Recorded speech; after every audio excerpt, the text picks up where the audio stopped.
کبھی 10 منٹ عادت ہو جائے نا دعا مانگنے کی علیحدہ سے رات کو، حضور نے فرمایا جو فرض نماز کے بعد دعا مانگے اللہ اس کی قبول کر لیتا ہے۔ نبی پاک صلی اللہ تعالیٰ علیہ وسلم نے فرمایا اللہ مسافر کی دعا قبول فرماتا ہے۔ حضور نے فرمایا اللہ مظلوم کی دعا قبول فرماتا ہے۔ حضور نے فرمایا بیمار سے دعا کراؤ اللہ اس کی دعا قبول فرماتا ہے۔ میرے نبی پاک نے فرمایا ماں باپ جب بھی اولاد کے لیے ہاتھ اٹھائیں، ویسے تے بلے شاہ تو آسمانی اڈ دیاں ہی پھڑ دیں، جڑا گھر بیٹھا انہوں بڑھیا ہی نہیں۔ حضور فرمانے لگے ماں باپ جب بھی اولاد کے لیے دعا فرمائیں اللہ ان کی دعا کو قبول کرتا ہے۔ آپ اپنا تعلق بنائیں، دعا کے ساتھ، عبادت کے ساتھ، مصلی کے ساتھ رشتہ بنائیں، استغفار پڑھیں۔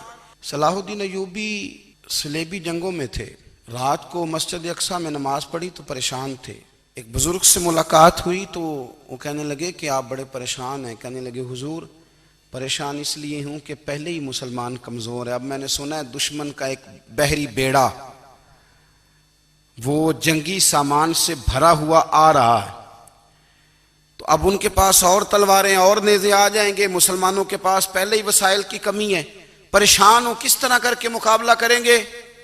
یہ بات کہتے ہی صلاح الدین ایوبی نے بزرگوں سے کہا حضور آپ بھی دعا کرنا، دعا کی بڑی طاقت ہے۔ میرے نبی پاک نے فرمایا دعا مومن کا ہتھیار ہے، دعا مومن کا، دعا مومن کا۔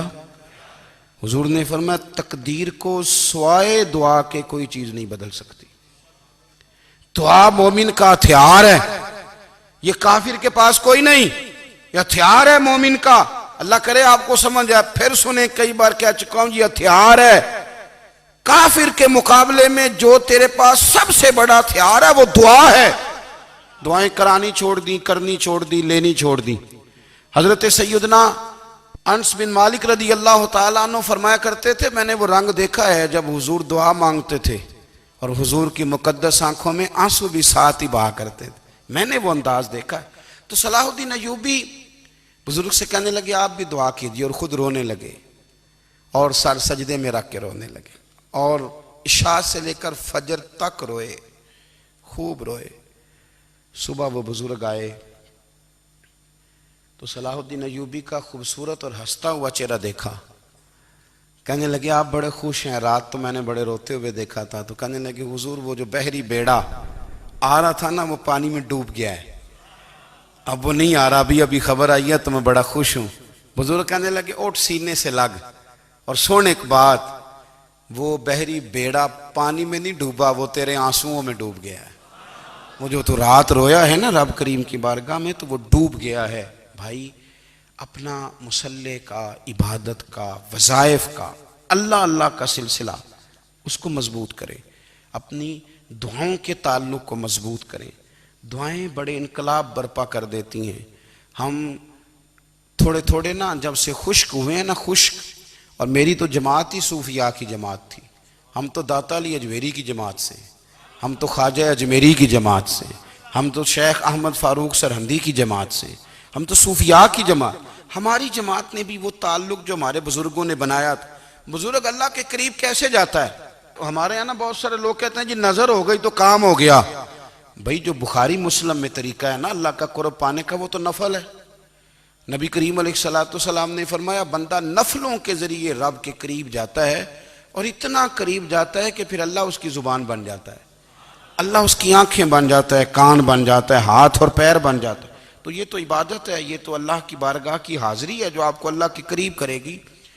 تو نماز کو اہمیت دے کے ادا کریں، نمازیں موبائل بند کر کے ادا کریں۔ لیکن نا کچھ لوگ کہتے ہیں مجھے ٹائم نہیں ملتا نماز کا، تو میں کہتا ہوں یہ آپ نے بڑی جرت کی بات کی ہے۔